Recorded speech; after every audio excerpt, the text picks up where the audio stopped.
I discovered that my wife, along with her lover, was poisoning me and our children to take everything. I gathered evidence, confronted them, and watched both their lives crumble. My name is Adam Carter. I'm 37 years old. I was a military man turned residential security systems specialist, married for 12 years to Jessica, with 2 young children who still looked at me as if I could touch the moon with my hands. Our life unfolded in a residential neighborhood in Millfield, a quiet place where neighbors waved from their driveways and children rode bikes until the streetlights came on. But the details I ignored began to accumulate. Jessica started working night shifts at Millfield General Hospital more frequently than usual. As a medical administrator, she said the new digital system required extra training.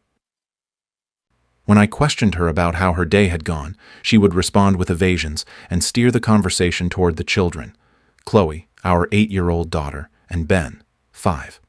"How was work today?" I would ask during dinner. "Oh, same as always, hospital dramas," she'd reply without looking at me, pushing her salad with a fork. "Chloe, tell your dad about your science project." While Chloe excitedly described her homemade volcano and Ben built towers with his nuggets, Jessica would check her phone under the table as if expecting something urgent. Soon after, strange stories from the hospital began. Jessica would return home laughing about inside jokes I didn't understand. "You should have seen Alex Stone today," she commented one night as she hung up her coat. "He got stuck in the supply closet for 20 minutes because the handle broke.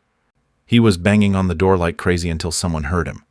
Alex Stone was a medical equipment sales representative, 41, married with teenage kids, always in expensive suits and a new BMW. I had seen him at some hospital parties and never liked him. He had that self-satisfied smile used by men convinced that all women revolve around them. The situation worsened when Sarah, a friend of Jessica's and a nurse at the hospital, started calling at completely inappropriate hours. I would answer and hear laughter in the background. "Jessica there? We need to talk about work stuff," she'd say in a murmur. While they whispered in the kitchen, I helped the children with homework in the living room, trying not to think too much. Our neighbor, Mrs. Harrison, a woman over 60 and an expert at finding out everything happening in the neighborhood, began looking at me with a compassion that churned my stomach. "Jessica has been working so much lately, Adam," she said to me one day while watering her roses.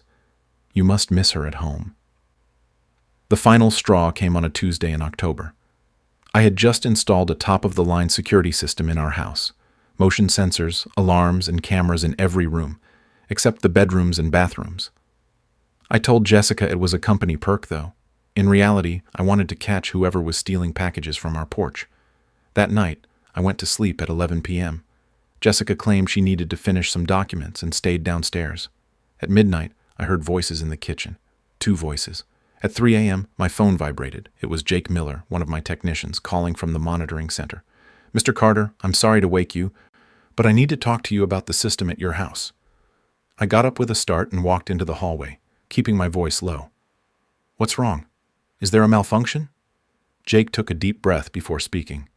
"I've been reviewing the recordings as you requested, and I saw something on the kitchen camera, something from a little while ago. Mr. Carter, I'm going to delete that footage forever. And I'm telling you this as a father and a friend. Take your children and get out of that house." A chill ran down my entire body. "What did you see?" "What happened at 3 a.m. made me nauseous. I had to go outside and vomit in the parking lot. I can't keep watching this. Get away from your wife." He hung up. I stood there motionless in the hallway, listening to Jessica's calm breathing from our bedroom. My wife, the mother of my children. The woman I had loved for over a decade. What could she have done to provoke that level of revulsion in a seasoned man like Jake? I had to see that video. I crept downstairs to my office, moving as I did when I was on patrol overseas. Every creak of the floor seemed like a gunshot in the dark. The system console glowed softly on the desk. Innocent. My hands trembled as I accessed the kitchen recording. The motion sensor had activated at 2:47 a.m. What appeared on the screen explained why Jake couldn't bear to watch. Jessica was standing in the kitchen wearing only a thin robe, her hair messy, her face marked by something dark. She was talking to someone out of frame. It wasn't clear, but her gestures were frantic, almost unhinged. She opened the refrigerator and took out containers I had never seen, a thick green liquid, like stagnant water, raw meat that didn't look like chicken or anything recognizable. She dumped it all into our blender, the same one we used to make smoothies for the kids. "You know too much, don't you, little bastard?" she whispered, addressing the coffee maker. She was talking to it as if it were a person, or something more. And then the shadow appeared. A masculine silhouette entered the frame, approaching from behind. Large hands rested on her waist, and she leaned back against his chest, as if this were completely normal. I couldn't see his face, but I immediately recognized the watch on his wrist. Alex Stone's watch, the same one he had boasted about at the hospital's Christmas party. The log showed they had remained in my kitchen for over an hour. I watched in disbelief as Jessica poured a greenish mixture into a container labeled in her neat handwriting, "Adam's Morning Smoothie." For weeks, she had insisted on preparing healthy breakfasts for me, assuring me she wanted to help me get back into shape. Every morning, I drank those concoctions without suspecting anything, with the grateful attitude of a husband who believes his partner cares for him. A knot tightened in my stomach as I understood what I had really been ingesting. The worst part was watching her prepare smaller containers labeled Chloe's lunch and Ben's snack. This was no longer just a betrayal. She was poisoning our children. I pulled out the camera system's storage unit and put it in my pocket. Then I quietly started packing clothes and essentials for the children. At 4:30 a.m., we were already in my truck, heading to my brother's house across town. Chloe and Ben slept in their car seats, oblivious that their lives had just taken a brutal turn. At 7 a.m., I called my old Army comrade, Elliot Vance. Since leaving the service, he had worked as a private investigator specializing in divorces and corporate espionage. "I think my wife is trying to poison me," I blurted out, "or poison all of us. I need your help." Elliot, who had seen enough in combat not to be easily surprised, responded with immediate seriousness. "I'm on my way. Don't touch anything she's given you recently." "Too late for that advice," I said, but nodded anyway. "I mean it, Adam. If she's been administering a substance, you should seek medical attention." I remembered the last month of morning smoothies, the constant fatigue, the nausea, the headaches I had blamed on work. "What kind of person would poison their own children?" "The kind we're going to stop," Elliot replied in a somber tone. "I'll bring my surveillance equipment. We're going to find out what Jessica and her lover are up to." The word lover burned in my throat like poison. Elliot's office occupied the second floor of a small strip mall between a dry cleaner and a Chinese restaurant. His walls were covered with surveillance photographs, city maps, and a huge whiteboard where he had neatly organized my wife's daily routine in orderly columns. "She's methodical," he observed, tapping the board with a red marker. "Shift at the hospital from 7 a.m. to 3 p.m. Then she usually goes to the supermarket. But twice this week, she made unscheduled stops at the downtown Marriott." I reviewed the photographs Elliot had taken. Jessica entering the hotel with Alex Stone. Jessica in the parking lot while he stroked her face. Jessica laughing conspiratorially at something he had whispered. "How long do you think this has been going on?" I asked. "Based on her behavioral patterns, at least 3 months, probably more." He pulled out another folder. "Yesterday, I was following her friend Sarah. She's involved up to her neck. Look at this." The image showed Sarah meeting with an unknown man outside the hospital. They were exchanging envelopes. "Who is he?" "Mark Wilson. He works in the medical supplies department. He has access to drugs, equipment, patient records. Whatever they're planning involves hospital resources." My phone vibrated with a message from Jessica. "Where are you? The children weren't in their beds this morning. I'm desperate." I showed the screen to Elliot. He let out a brief, rough laugh. "She's worried her plan is falling apart. She's called you 17 times since 6 a.m. Don't answer. Let her panic. Scared people make mistakes." That afternoon, we installed covert surveillance equipment in key areas of the hospital. Elliot's contacts facilitated our access to permissible zones and employee parking lots. I felt like I was planning a military operation. In a way, I was. When night fell, we positioned ourselves in Elliot's truck in front of the employee entrance. At 9:47 p.m., Jessica walked out, accompanied by Alex and Sarah. They headed toward Alex's BMW, conversing animatedly. "Can you capture audio from here?" I asked. "Not clearly, but I can read lips," he replied, adjusting his equipment. "Your wife just mentioned next week and finishing the plan." Alex opened the trunk and took out a large canvas bag. He handed it to Jessica, who immediately passed it to Sarah. The weight caught her off guard. She almost dropped it. "They're moving fast," Elliot murmured. "Whatever they're planning, it will be soon." My phone rang again. This time I answered. "Adam, thank God. Where are you? Where are the children? I've been calling you all day." "We're fine," I replied cautiously. "Fine? About what? What's going on? You're scaring me." Her tone sounded so convincing that for a moment it hurt to hear her. She was a much better actress than I imagined. "I know about the smoothies, Jessica." Silence. Then, in a disconcerted voice, "What smoothies, Adam? I don't know what you're talking about." "Are you having another episode?" By episode, she was referring to the therapy I received after my military deployment, using my mental health as a weapon. "I also know about Alex." Another long silence. When she spoke again, her voice was firm, cold. "I don't know what you think you've discovered, but you're wrong. Come home and let's talk like adults. I'll come back when I'm ready." I hung up and immediately turned off the phone. "She's good," Elliot admitted, "but she made a mistake." "Did you notice?" I shook my head. "She asked where the children were, but she didn't ask if they were well. A truly concerned mother would first want to know if they were hurt or sick." He was right. Jessica was nervous about logistics, not about her own children. We followed Alex's BMW to a storage facility complex on the outskirts. He and Sarah unloaded several boxes from the trunk, including the canvas bag Jessica had delivered. They remained inside the unit for about 20 minutes. The night before, according to the plan we had meticulously crafted, we were supposed to discover what they were hiding in that storage unit. That was Elliot Vance's intention when he asserted with conviction, "Tomorrow night, we'll know exactly what they're keeping in there." But reality preempted any strategy. Before I could even prepare coffee, my phone began vibrating at 6 a.m. I recognized my boss, Thomas Green's number, and knew instantly that nothing good was coming from that call. His voice sounded more serious than ever, laden with worry and tension. "Adam, I need you to come in earlier than usual," he said, without preamble. "The police want to talk to you about suspicious activity at your house." That comment froze me for a second. "Suspicious activity?" I asked, feeling anxiety creeping up my spine. "Your wife filed a report," Thomas continued. "She said you've been behaving erratically and that she fears for the children's safety. She also mentioned you might be using the security system to monitor her inappropriately." I was speechless. I literally felt Jessica's carefully woven trap closing around me. She was arranging all the pieces to portray me as an unstable husband while presenting herself to the authorities as the responsible mother who wants to protect her children from a supposedly unpredictable father.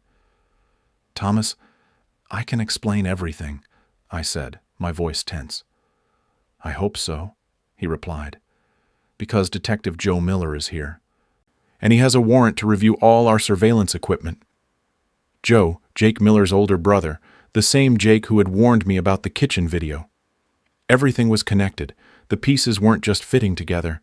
They had been moving behind my back for weeks. I left Elliot immediately and met him at a downtown restaurant. He had already been working all night, reviewing data, digging through files, gathering information on Alex Stone, Jessica's lover. As soon as I sat down, he pushed a plate of food toward me and said, "Alex is deeply in debt. Those sales he boasts about haven't worked in years. He owes money to people who don't forgive delays." I stared at him, feeling a mixture of surprise and cold fear. "How much does he owe?" I asked. $200,000 plus interest. And you know how this works.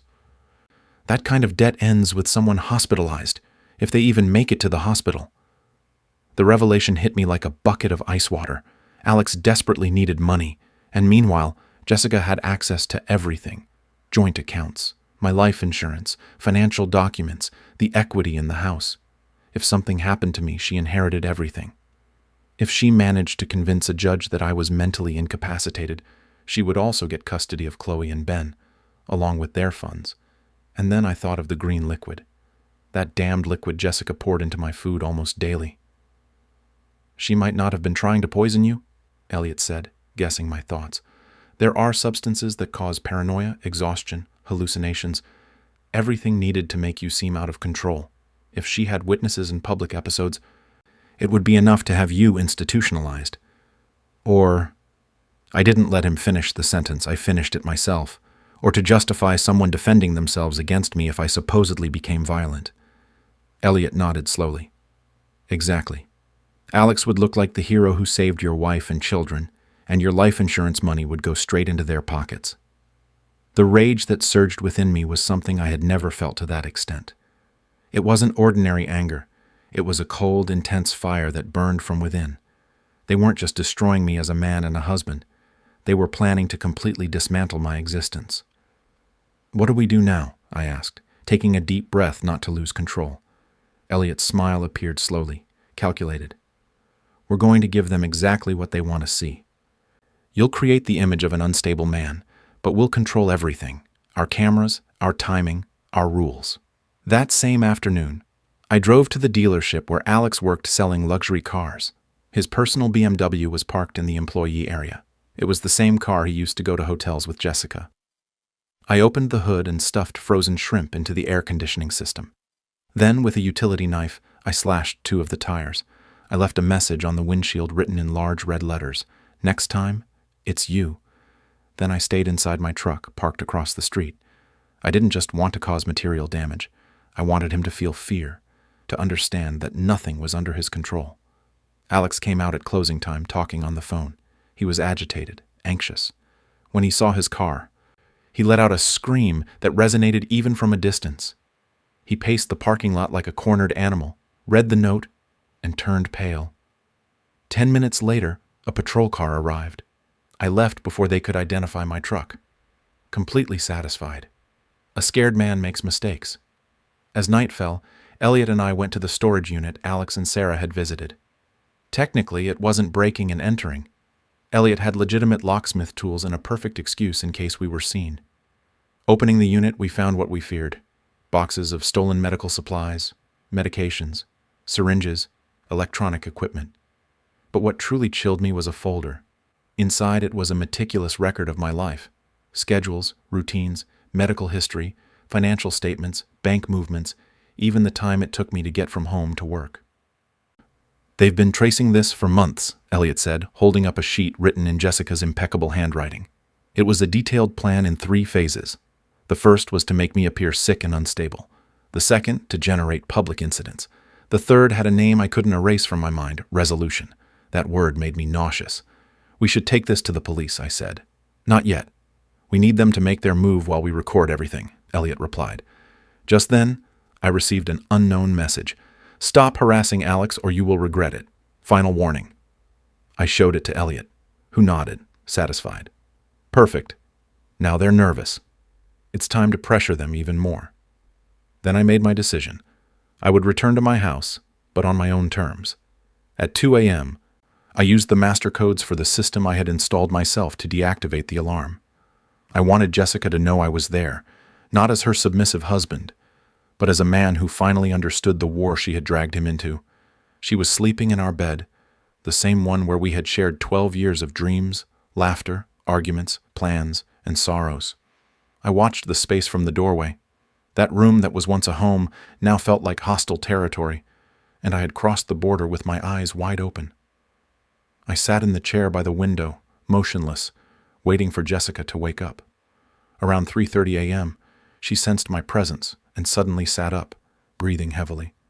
"Adam, my God, you scared me," she whispered, still trying to catch her breath. "Yes," I replied calmly. "It's curious, considering what you've been putting in my food." Even in the darkness, I could tell she was quickly searching for a response, as if weighing every word before speaking it. "I don't know what you're talking about. You're getting paranoid again. Maybe you should contact Dr. Foster," she said, using my medical history as a weapon. Dr. Foster had been my psychiatrist during my PTSD treatment process. Jessica always tried to deflect any accusation by manipulating that vulnerable point.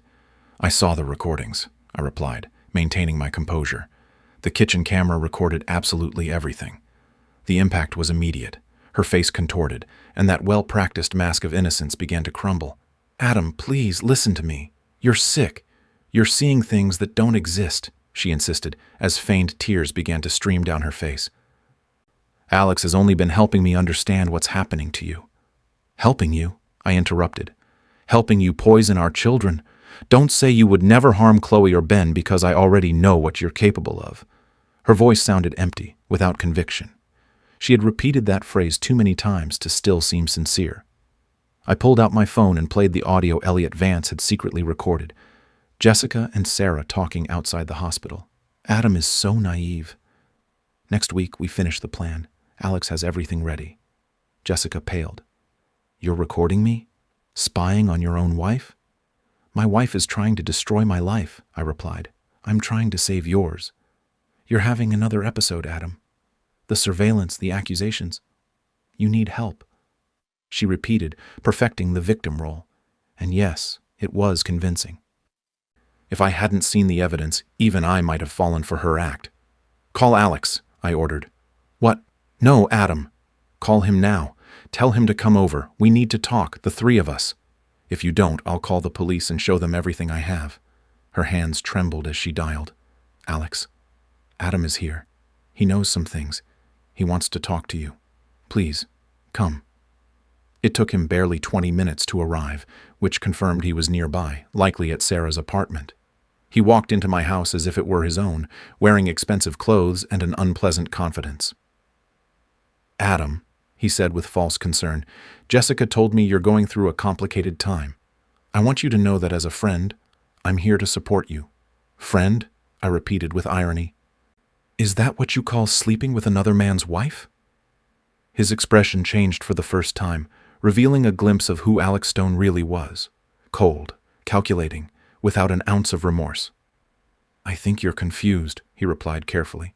"Jessica and I work together. We're just colleagues." I pulled out my phone and showed him the photographs Elliot had taken, the two of them kissing in a parking lot, embracing, laughing as if they had nothing to hide. "Colleagues," I said. "Interesting definition." Alex completely lost his facade. "Look, Adam, I know this is difficult, but Jessica came to me because she was scared. Scared of what you might do during an episode." "Scared? And that's why you stole medical supplies from the hospital and organized a plan to resolve my life?" They both froze. They hadn't expected me to know that part. "I don't know what you're talking about," Jessica whispered. "Phase 1, slowly making me sick. Phase 2, causing public incidents to document my supposed instability. Phase 3, my resolution. All written in your handwriting, Jessica. Your plan." Alex stood up abruptly. "I think we should call the police. You're having a psychotic break. You've been harassing us. You vandalized my car." "Please, call them," I replied serenely. "I'd love to show them everything I've gathered." For the first time, Alex showed real fear. "What evidence?" "Everything," I said.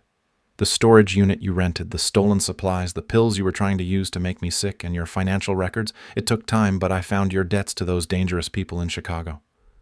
Alex turned pale. "You broke into my storage unit?" "Not me. A technician friend of mine," I replied. "A very good one at what he does." Jessica burst into tears, but this time they were real. "Alex, you said it would work. You said Adam would never find out." "Shut up," he ordered her. "You said we'd be together, that with the money we could start over." "I said shut up," he repeated, completely losing control. There was no trace of his mask left. There was the man he truly was, desperate, volatile, willing to risk everything. "So, what's the plan now?" I asked. Phase 3 was about my resolution, but I'm still here, alive and still married to your lover." Alex reached inside his jacket and pulled out a metal tool. "Not for long," he said. That was his fatal error. "You brought a weapon into my house," I said, my voice firm. "While you threaten me in front of my wife, do you know what that will look like on the recordings?" His eyes snapped open. "What recordings?" "The cameras I never got around to deactivating. The cameras, the same ones that for weeks had monitored every corner of my house, recording every conversation, every movement, including Alex Stone's full confession and the direct threat against my life, were still on. Although he thought I had deactivated the entire system, the truth was very different. I had only turned off the main alarm so they would think the house was vulnerable, but the recording circuit remained connected to an independent line that I had installed years ago. My claim was just a calculated maneuver, a psychological strategy I learned during my years of service, a mixture of cold blood, experience, and absolute determination. The goal was simple: to make Alex start doubting himself, his decisions, his chances of escape. Doubt is a weapon as powerful as any object in the hands. "Are you lying?" Alex stammered, trying to project confidence, as if a firm word could reverse what he already knew inside. His voice trembled almost imperceptibly. That tremor confirmed I had hit the exact spot. "Do you really think so?" I replied with controlled calm. "Look at the red lights, Alex. Count the equipment. Ask yourself if a security specialist would leave his house unsupervised, especially after noticing strange behavior from his wife and her lover." "This got out of control a long time ago," he shouted, not taking his eyes off me. "You know everything. If I don't close this today, I'll end up in prison." There was the word that tormented him more than any failure. Prison. I took a slow, calculated step. "No one is going to prison," I said firmly. "So far, you haven't committed anything that can't be reversed. The medical material can be returned.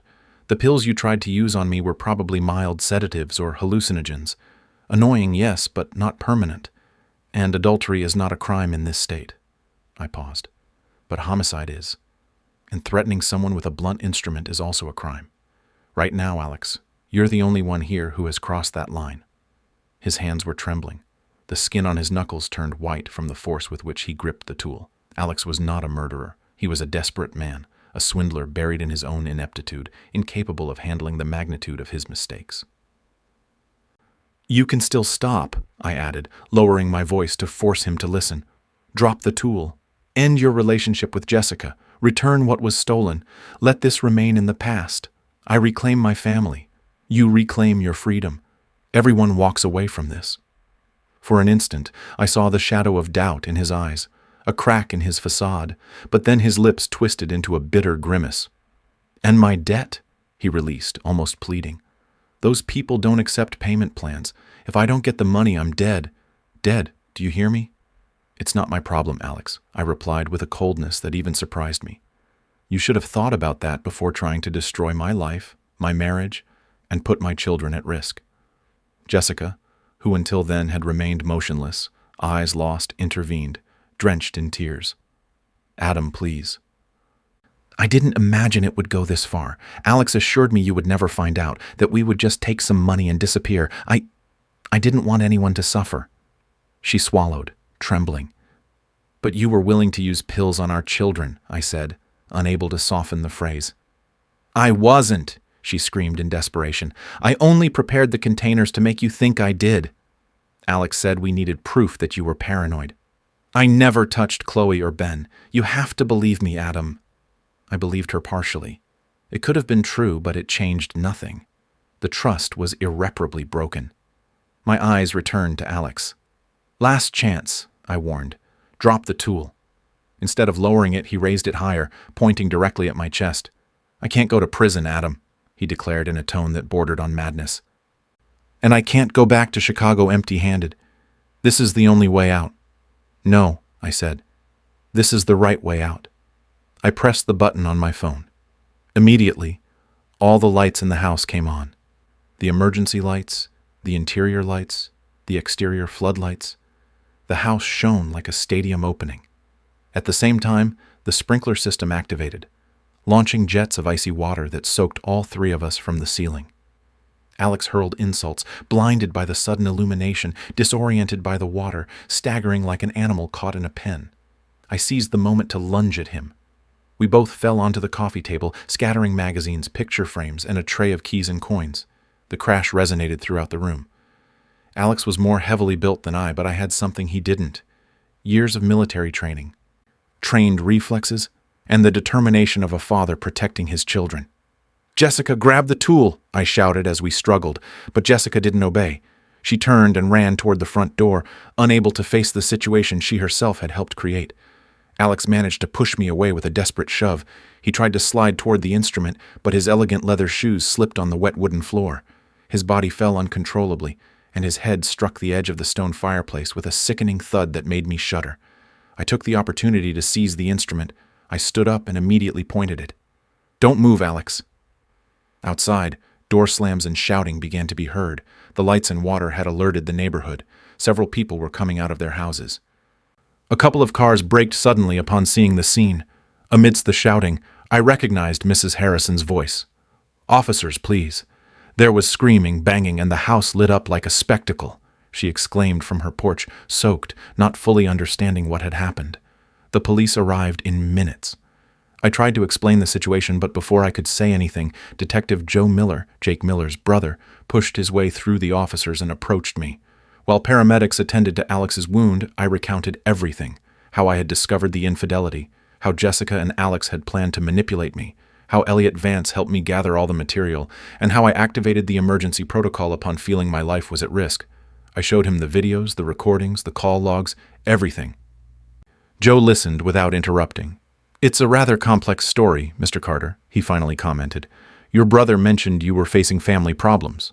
"My brother saw the videos of my wife and Alex in my kitchen at 3 a.m., I explained. "He was worried about my children." "And where are they now?" he asked. "Safe with my brother's family. Since I discovered everything, they haven't returned to this house." The detective nodded with professional approval. "Good decision. We'll need to interview the children. But from what I see, you acted correctly. Alex was arrested for assault with a weapon, theft of medical supplies, and conspiracy to commit fraud.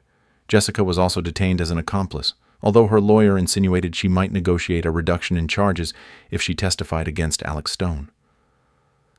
As they loaded him into the patrol car, Alex looked at me with empty hatred. "This doesn't end here, Adam," he spat. "Yes, it does," I countered. "Your creditors will be delighted to know you're in prison instead of paying them. Good luck with that." For the first time, I saw real terror on his face. Jessica, handcuffed, tried to approach as they led her to the second police vehicle. "Adam, please," she pleaded. "I know I made mistakes, but we can fix it. For the children." I looked at her with a mixture of sadness, disappointment, and resignation. She had been my wife for 12 years, the mother of my children, the woman I had once protected without a second thought, and also the person who nearly destroyed my life for money, and a desperate swindler. "The children deserve better than all this," I replied. "Something better than both of us. But above all, something better than what you chose to do."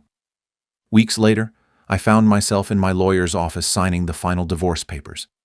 Jessica agreed to plead guilty to conspiracy and received 2 years of probation in exchange for testifying against Alex Stone. Several months had passed since everything was resolved in court. Alex Stone ended up sentenced to 5 years in a state prison, and the hospital recovered every one of the stolen medical supplies. Analysis confirmed what Elliot Vance had suspected from the beginning. The pills they had been giving me were sedatives interspersed with mild hallucinogenic effects, designed to make me appear to be losing my mind to any observer. Dr. Foster explained that although the symptoms had been intense, they had left no permanent damage. Still, it was hard to process that someone in my own circle had allowed such a thing. Jessica, my ex-wife, had not acted alone. Her friend Sarah, who worked with her at the hospital, was fired and prosecuted as an accomplice. Mark Wilson, the supplies manager, received legal immunity in exchange for collaborating with the prosecution and revealing the workings of the entire scheme. Regarding custody, the judge was clear. The safety of my children was the absolute priority. I was granted full custody of Chloe and Ben, while Jessica was given the right to supervised visits once a week. She barely showed up a couple of times, then stopped trying. She moved in with her parents in another state and ended up working as a receptionist at a dental clinic. The children started therapy. It was difficult to explain why their mother no longer lived with us, or why she had made decisions that put them at risk. They were strong, yes, but I understood that some emotional scars would take years to heal. Meanwhile, Alex's creditors found their own methods to recoup what he owed them. According to information that reached me through Elliot's contacts, they foreclosed on his house, vehicles, and all his commercial properties. His wife left him and moved to Florida with their teenage children. In time, it was learned that the warehouse he used stored more than just medical supplies. Alex had been involved in several insurance frauds and identity theft operations. The FBI joined the case, accumulating federal charges in addition to the state ones. Everything indicated he would spend a large part of his life behind bars. I kept the house, but I changed all the locks and completely renovated the security system. Mrs. Harrison, My longtime neighbor, still greeted me from her garden, though now her smile conveyed relief and respect, not pity. "How are you, Adam? How are you really?" she would ask sometimes. "Better," I would reply. "We're all better." And I wasn't lying. Chloe and Ben were laughing again, sleeping soundly, filling my desk with drawings they made at school. I resumed simple routines, preparing dinner, helping them with homework, reading them stories before bed. Little by little, we were building a new life on the remnants of the old one. One afternoon, while grilling hamburgers in the backyard, Elliot stopped by to visit. The children were arguing about who could reach highest on the swing. "Any regrets?" he asked, opening a beer from the cooler. I looked at my children, then at the sky beginning to darken, and thought about the entire path we had traveled. Regrets? No. I wish none of this had happened. I wish I had seen the signs sooner. I wish my children hadn't had to live through something like this. But defending them will never be a mistake. "Even if it cost you your marriage," he said. "My marriage ended the night Jessica decided to betray everything we were," I replied without hesitation. "I simply prevented her from ruining my children as well." Elliot raised his bottle in an impromptu toast, to new beginnings and to surviving the old ones. That night, when everyone was asleep, I stayed in my office for a while, watching the security system screens. The cameras showed what they needed to show. Every room was quiet. Just 2 children resting safely in their beds. No shadow out of place, no hidden plan brewing, no enemy moving silently. Just peace. I turned off the monitors and went to sleep. For the first time in months, I rested without a single nightmare. The next morning, I made breakfast for Chloe and Ben. Scrambled eggs, toast, and fresh orange juice. As they settled into their chairs, I noticed that for the first time in a long time, the kitchen didn't feel heavy, tense, or suspicious. It was just a calm morning at home. Ben devoured everything as if he hadn't eaten in days, and Chloe took small sips of juice while drawing on the table with her finger. Suddenly, she looked up. "Daddy, what's going to happen to us now?" she asked, with that mixture of curiosity and fear that only children can express without filter. I took a deep breath before answering. "Now we live. We live without fear, without secrets, and without people who want to hurt us. That's what's going to happen." She nodded slowly, as if she needed to hear those words to finally believe them. Ben, without stopping chewing, gave me a thumbs up. "And are we going to be able to keep playing in the backyard?" he asked. "Every day you want," I replied.